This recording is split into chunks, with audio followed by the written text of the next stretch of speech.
क्या हो गया? 10-15 रीट्वीट मारे, ब्लॉक कर दिया। अरे भाई साहब, ट्विटर कभी कभी करते। खैर अब मेन टॉपिक पे आते हैं। रॉबर्ट हुक ने खोज किया था। कोशिका की खोज किसने किया? Robert Hooke. किसी भी छोटे चीज को किस चीज से पकड़ के निकाला जाता है? हुक से।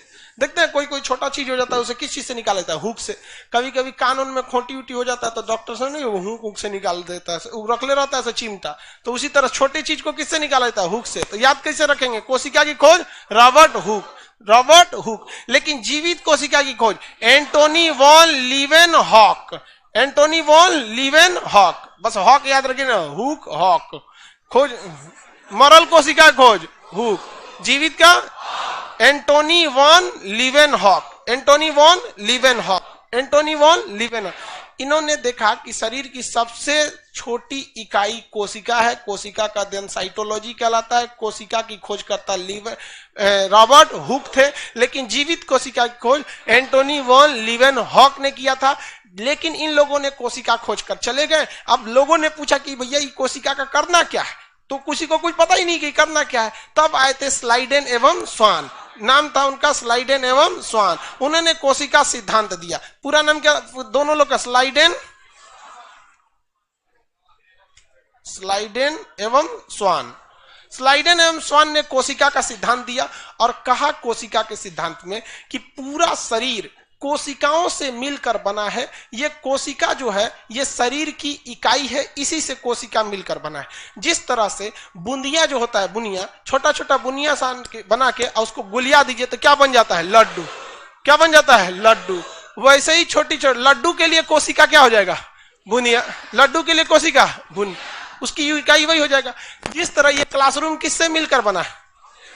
आप लोगों से मिलकर बना है। तो इस क्लासरूम की इकाई कौन हो जाएंगे? आप हो जाएंगे। आप लोग समझ, बोलता है बच्चे लोग, बच्चा है तुम।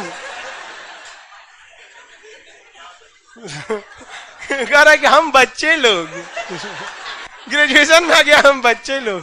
ये सब लड़की का रोहन होता है। बुढ़ौतियों में कहती से अभी तो हम बहुत छोटे हैं। चलो भाई ध्यान से देखो, कोशिका सिद्धांत किसने दिया था? स्लाइडेन एवं स्वान। क्या कहा कि पूरा शरीर छोटी छोटी कोशिकाओं से मिलकर बना हुआ है। जिस तरह से आप देखिएगा, आप घर बनाइएगा ना, तो सब घर में सबसे पहले क्या लगता है? ईंट। उसी तरह शरीर में सबसे पहले क्या लगता है? कोशिका। कोशिका। ईंट को जोड़ेंगे क्या बनेगा? दीवार।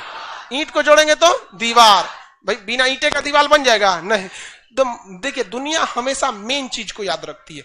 किसी दीवार को बनने में सीमेंट का भी योगदान है, बालू का भी योगदान है, ईंटे का भी है, लेकिन मेन योगदान किसका है? ईंट का।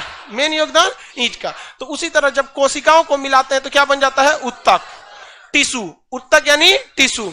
जिस तरह ईंट को मिलाए तो दीवार, कोशिका को मिलाए तो उत्तक, कोशिका को मिलाए तो उत्तक। एक बात बताओ, एक ईंटा ऐसे जोड़ते हैं, एक ईंटा ऐसे जोड़ देते हैं, एक इस तरह से जोड़ देते हैं, एक ऐसे जोड़ देते हैं, क्या दीवार बनेगा? कौन दीवार बनेगा? उसी तरह से उत्तक बनने के लिए एक ही टाइप की कोशिकाओं का बना रहना जरूरी है और एक फिक्स सीक्वेंस में रहना जरूरी है। यही सब सिद्धांत किसने दिया था? स्लाइडेन एवं स्वान ने। अच्छा, दीवार को आगे बढ़ाएंगे तो क्या बनता है? कमरा। कई को दीवार को बना देंगे तो कमरा। उत्तक मिला देंगे तो अंग बन जाएगा। क्या बन जाएगा? अंग। जैसे आंख, नाक, कान, हार्ट, दिल, गुर्दा, फेफड़ा, ये सब क्या है? अंग है सब। अब कमरे को मिला देंगे, क्या बन जाएगा? घर। घर। जब तक घर नहीं बन गया तब तक कोई भी चीज सुव्यवस्थित नहीं है। अंगों को एक जगह ले आके मिला देंगे तो शरीर बन जाएगा। क्या बन जाएगा? शरीर। तो ये कोशिका सिद्धांत किसने दिया? स्लाइडेन एवं स्लाइडेन एवं स्लाइडेन एवं स्वान। चलिए, कोशिकाओं के समूह को क्या कहेंगे? उत्तक। उत्तक से अंग, अंग से शरीर। इंग्लिश में बोलेंगे तो सेल, टिश्यू, ऑर्गन, पूरा बॉडी बन गया। ऑर्गन के बाद बॉडी।